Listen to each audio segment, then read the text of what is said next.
বুঝলে আরিফ, আজকে চায়ের সাথে 2টা বিস্কুট ফ্রি পাইছি, এর লিগে মজা রে খাইতেছি। আজকে রাইতে আর খাইতাম না, এটা দিয়ে চালাই দেন, বুঝছস? এই দুনিয়া বাইচে থাকতে হলে খুব হিসাব করে চলার লাগে।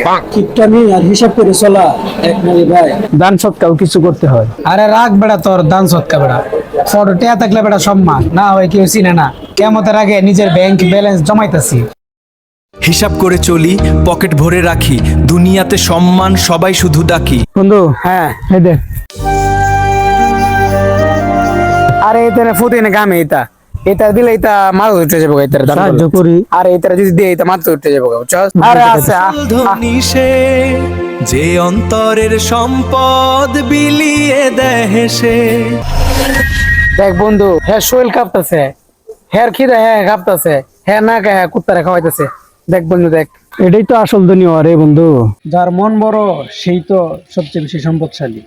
আমরা দুনিয়ার লাগে জমাই আর হে আখেরাতের লাগে জমাইতেছে। চোখের কোণে জল, বুঝলাম তোর কথা, এই হাসির দাম সে তো আসল সম্পদ, কোরআনে আছে কথা। এসেলে এই এদিকে আসো। আসল ধনী, আসল ধনী। এই নেও, আরে নাও, এই কেডি নাও, কিছু একটা খাইও। আরে নেও, আরে নেও, কিছু একটা খাইও যাও। তুই ঠিক কইতে, ব্যাংকের ব্যালেন্স কবরে যেত না, এছাড়ার মুখের হাসিটা কবরে যাইব। তোমরা যা ব্যয় করো তা তোমাদের নিজেদের কল্যাণের জন্যই ব্যয় করো। প্রকৃত সম্পদ পকেটে নয়, অন্তরে থাকে। তাই দান করুন, অন্তর শান্তি হবে।